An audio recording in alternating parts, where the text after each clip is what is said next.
Hi friends, అందరూ నమస్కారం. గ్రామ మరియు వార్డు వాలంటీర్ల పట్ల సీఎం జగన్ గారు అయితే మరో కీలక నిర్ణయం తీసుకున్నట్లుగా మనకైతే లేటెస్ట్ ఇన్ఫర్మేషన్ అయితే ఈరోజు సాక్షి పేపర్లో ప్రొవైడ్ చేయడం జరిగింది. సో ప్రతి ఒక్క వాలంటీర్కి వచ్చి ప్రతి ఒక్క అప్డేట్ అనేది మీ ముందుగా తెలియజేస్తాం కాబట్టి మిత్రులందరూ కూడా తప్పకుండా మన ఛానల్ని డైలీ ఫాలో అవ్వండి. ప్రతి ఒక్క అప్డేట్ అనేది మీకు తెలియజేస్తాం. అలాగే మన ఛానల్ సబ్స్క్రైబ్ చేసి డైలీ ఫాలో అవుతారని కోరుకుంటున్నాను.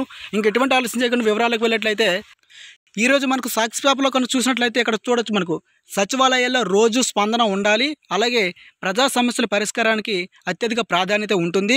అయితే ప్రతిరోజు మధ్యాహ్నం 3 నుంచి సాయంత్రం 5 గంటల వరకు అందుబాటులో సిబ్బంది ఉండాలి.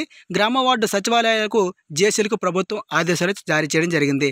అయితే ఏప్రిల్ 1వ తేదీ నుంచి గ్రామ మరియు వార్డు సచివాలయ సిబ్బందికి బయోమెట్రిక్గా తప్పనిసరిగా ఉండాలని వీళ్ళు పేర్కొన్నారు. అయితే వీటితో పాటుగా గ్రామ మరియు వార్డు వాలంటీర్లకు గుర్తింపు కార్డులు, అలాగే నవరత్నాల లోగోతో బ్యాడ్జ్లు అయితే పంపిణీ చేస్తారు.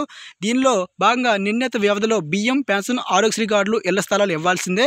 అయితే వాలంటీర్లను ఖాళీలు వెంటనే భర్తీ చేయాలని కూడా మనకైతే ఆదేశాలు రావడం జరిగింది. నిర్లక్ష్యంగా వ్యవహరించి ఎవరైతే ఉన్నారో వాళ్ళపై వేటు కూడా వేయడం జరుగుతుంది.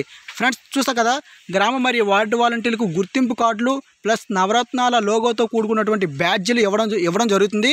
దాంతోపాటుగా ఎక్కడైనా వాలంటీర్లు ఖాళీలు ఏర్పడినట్లయితే వాలంటీర్ ఖాళీలు కూడా భర్తీ చేయాలని కూడా ఆదేశాలు వచ్చాయి. దీంతోపాటుగా నిర్లక్ష్యంగా వ్యవహరించి వారిపైన వేటు వేయడం జరుగుతుంది, అంటే తీసివేయడం జరుగుతుందని కూడా మరొకసారి అయితే మెన్షన్ చేశారు.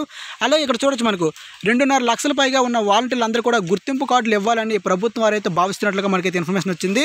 గ్రామ మరియు వార్డు వాలంటీర్లు అందరూ కూడా గుర్తింపు కార్డులతో పాటు నవరత్నాల లోగోతో బ్యాడ్జీలు వీలైన త్వరగా ఇవ్వాలి.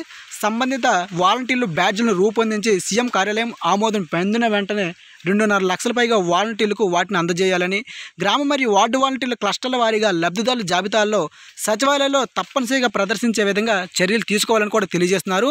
అయితే దీనివల్ల ఆయా వాలంటీర్ వ్యవస్థ పరిధిలో ఉన్నటువంటి తమకు ఏ పథకాలు అందింది లేనిది కూడా తెలుసుకుంటారనమాట. చూసారు కదా, గ్రామ మరియు వార్డు వాలంటీర్ చేసినటువంటి సేవలు ప్రత్యేక గుర్తించి ఎవరికి అందుతున్నాయి లేదనేది ఒక పర్టికులర్గా ఇవ్వాలంటున్నారు. రాష్ట్ర ప్రభుత్వం ప్రతిష్టాత్మకంగా భావిస్తున్నటువంటి నిర్ణీత కాల వ్యవధిలో బియ్యం, పెన్షన్, రేషన్ ఈ విధంగా కార్డులతో పాటుగా ఇంటి స్థలం కూడా ఇవ్వాలని కూడా మెన్షన్ చేశారు. చూసారు కదా ఫ్రెండ్స్, గ్రామ మరియు వార్డు వాలంటీర్లకు అయితే నవరత్నాల లోగోతో బ్యాడ్జీలు ఇవ్వడం జరుగుతుంది. అలాగే కొత్త వాలంటీర్లు నియమిస్తారు.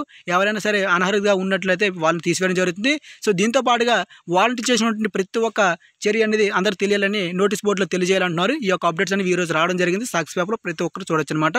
మరిన్ని అప్డేట్స్ వచ్చినట్లయితే మీకు తెలియజేస్తుంటాము. తప్పకుండా మన ఛానల్ సబ్స్క్రైబ్ డైలీ ఫాలో అవుతాను కోరుకుంటూ జై హింద్.